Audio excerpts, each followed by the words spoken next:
Channel पर HSSC previous year के question paper दोस्तों आप सभी के लिए लेकर आया हूं। प्रीवियस ईयर जो सभी एचएसएससी ने एग्ज़ाम कंडक्ट कराए हैं, एचएसएससी हो या एचपीएससी, जो हरियाणा के एग्ज़ाम्स में प्रीवियस क्वेश्चंस आए हैं वे दोस्तों सीईटी मेंस और ग्रुप डी जो सीईटी होना वहाँ पर भी ज़रूर आएंगे। आपके आने की संभावना भी पूरी है। तो दोस्तों इस क्लास में हम प्रीवियस ईयर एग्ज़ाम का सोल्यूशन करेंगे। वीडियो को ज़्यादा से ज़्यादा शेयर कर दीजिएगा। चैनल पर पहली बार आए हैं तो दोस्तों लाइक सब्सक्राइब जरूर कर लीजिएगा। चलिए क्वेश्चंस का सिलसिला शुरू करते हैं। हरियाणा ग्रुप डी 2018 की जो मॉर्निंग शिफ्ट 10 नवंबर का ये एग्ज़ाम है दोस्तों। सबसे पहला क्वेश्चन है भगवान जो भगवत गीता का संकलन वेद व्यास द्वारा किया जो है बताया गया है, तो ये कहाँ पे किया गया था। तो दोस्तों देखिए कुरुक्षेत्र की युद्ध भूमि में भगवान श्री कृष्ण ने अर्जुन को जो गीता का उपदेश दिया था, इसी को जो है ना भगवान भगवत गीता के नाम से जाना जाता है। भगवान कृष्ण ने ये दिया था। ये जो है ना महाभारत के भीष्म पर्व का अंग है। बहुत बड़ी इस प्रकार ये क्वेश्चन पूछे थे, कौन से पर्व में है, कौन से ग्रंथ वेद में है। तो इस तरीके के महाभारत से रिलेटेड बहुत सारे क्वेश्चन आपके बनते हैं। तो महाभारत के भीष्म पर्व का ये अंग है क्या, भगवत गीता। गीता में 18 अध्याय हैं और 700 श्लोक हैं। उसके द्वारा अगला क्वेश्चन था कुरुओं द्वारा उपजाई भूमि क्या कहलाती थी, आदि रूपा। महाभारत काल से शताब्दियों पूर्व कुरुओं ने यही हरियाणा पर कृषि युग आरंभ किया था। पुरानी कथाओं के अनुसार कुरुओं ने आदि रूपी माँ सरस्वती के 48 कोस के उपजाऊ प्रदेश को पहले कृषि योग्य बनाया और इसी कारण उस स्थान को कुरुओं के नाम से यानी कि कुरुक्षेत्र कहा जाने लगा। अब कुरुओं के नाम पर ही कुरुक्षेत्र पड़ता है। 48 कोस की परिधि में फैला हुआ कुरुक्षेत्र में सारे तीर्थ स्थान हैं, चाहे ज्योतिसर की, पेहवा की, या फिर आपने बहुत सारे जो जितने भी मंदिर वगैरह हैं या तीर्थ स्थल कुरुक्षेत्र के अंदर है वे 48 कोस की परिधि में फैले हुए हैं। उसके बाद है महिला पुलिस एवं सेवक शुरू करने वाला पहला राज्य कौन सा था, तो हरियाणा राइट आंसर था। हरियाणा में महिला पुलिस एवं सेवक प्रणाली बहुत बार ये क्वेश्चन पूछा गया था। 16 सितंबर 2016 को करनाल और महेंद्रगढ़ से शुरू हुई थी। कब शुरू हुई थी, 16 सितंबर 2016 को करनाल और महेंद्रगढ़ से। उसके बाद अगला क्वेश्चन था प्रभाकर वर्धन वंश का पहला राजा था, इनका जो ना कहाँ का शासक था ये, तो थानेसर कुरुक्षेत्र का यह शासक रहेगा और थानेसर इनकी राजधानी थी। प्रभाकर वर्धन जो ना वर्धन वंश का राजा था और थानेसर का राजा था। थानेसर यानी कि इनकी राजधानी थी। पुष्यभूति वंश से संबंधित थे दोस्तों। जो प्रभाकर वर्धन है इसकी मृत्यु 604 ईस्वी में हुई थी, जिसके बाद उसका बड़ा पुत्र राज्यवर्धन उत्तराधिकारी बना था। राज्यवर्धन का एक छोटा भाई हर्षवर्धन तथा एक बहन राज्यश्री भी थी। ये हरियाणा की हिस्ट्री में दोस्तों एक चर्चित स्टोरी है। वर्धन वंश से रिलेटेड बहुत बारी यहाँ से क्वेश्चन आपके एग्जाम में पूछे जाते हैं। उसके बाद अगला क्वेश्चन है राज्यपाल किसके नामित प्रमुख के रूप में कार्य करता है और राज्य का प्रशासन की वास्तविक शक्ति किस में निहित होती है, तो मुख्यमंत्री इसका राइट आंसर दोस्तों रहेगा। उसके बाद अगला क्वेश्चन था 2016-17 में हरियाणा की जीएसडीपी कितनी परसेंट बढ़ रही थी, तो 8.7% ये बढ़ रही थी। ये क्वेश्चन थोड़ा सा पुराना है। उसके बाद हरियाणा 27 डिग्री 39 से 30 डिग्री 35 उत्तरी अक्षांश के बीच स्थित है। हरियाणा के लोकेशन आपसे पूछ लेगा दोस्तों कितना उत्तरी अक्षांश है, कितना दक्षिणी अक्षांश है, या फिर आपसे पूछ लेगा उत्तरी अक्षांश में कितने से कितने तक स्थित है। इस प्रकार से आपसे पूछ लेगा। उत्तरी अक्षांश और पूर्वी देशांतर के बीच की स्थिति यहाँ पे जो ना पूछता है। तो हरियाणा जो ना 27 डिग्री 39 से 30 डिग्री 35 जो ना उत्तरी अक्षांश के बीच स्थित है।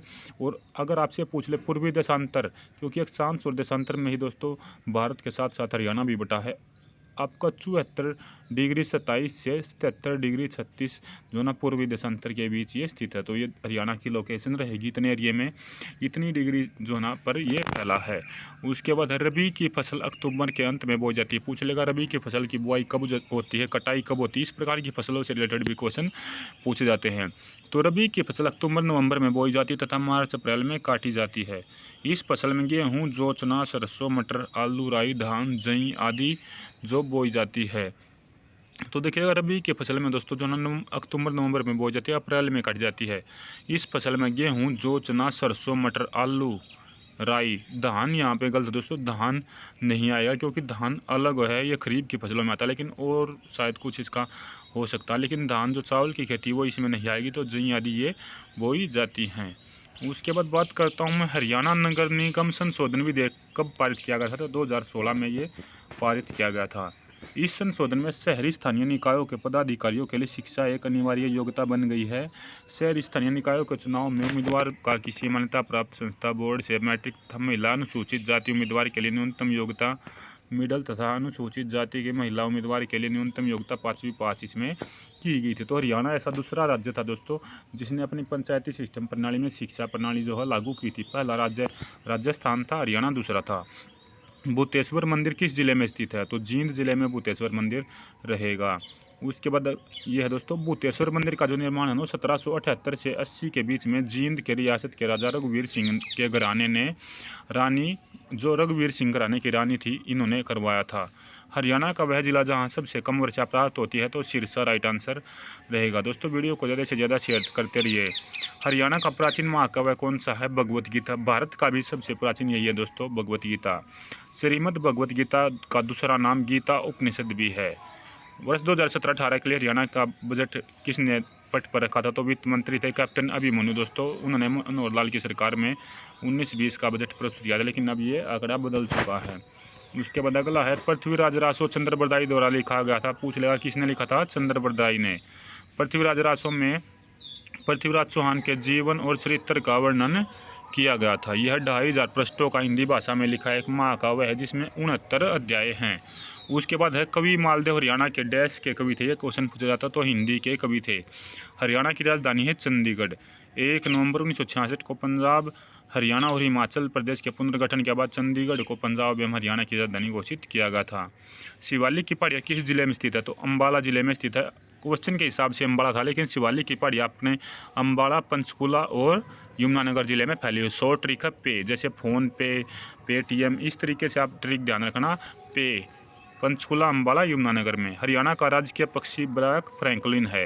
ब्लैक फ्रैंकलिन को काला तितर भी कहा जाता है। तो दोनों ही ऑप्शन आ सकते हैं, ध्यान रखिएगा। ब्लैक फ्रैंकलिन आपको मिले या फिर काला तितर, दोनों ही आपके राइट आंसर रहेंगे।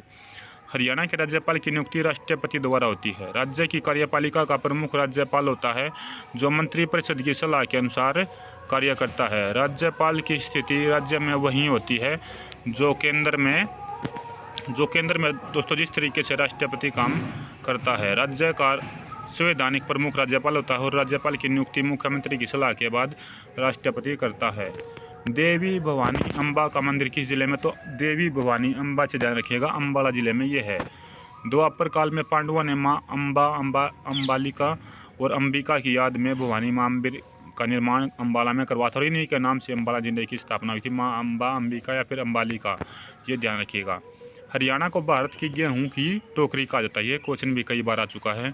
सितारा स्मारक ताराचंद जी महाराज की समाधि कहाँ पे है? सिरसा के अंदर ये रहेगी।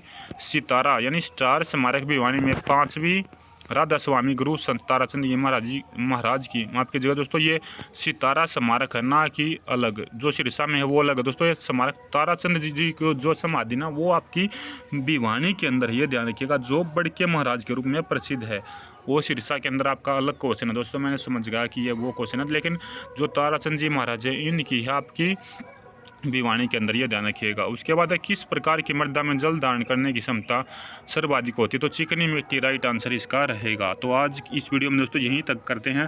आगे फिर दोस्तों प्रीवियस ईयर एग्जाम के ये वीडियो क्लासेज आपके लिए मिलती रहेंगी। वीडियो को दोस्तों ज़्यादा से ज़्यादा शेयर कर दीजिएगा और पूरा जरूर देखिएगा। इस तरह जितने भी क्वेश्चन दोस्तों मैंने इस वीडियो में कराए हैं आपको CET मेंस एग्जाम में यहाँ से क्वेश्चन देखने को मिलेंगे। तो इस वीडियो में फिलहाल इतना ही। धन्यवाद। जय हिंद, जय भारत, हरियाणा।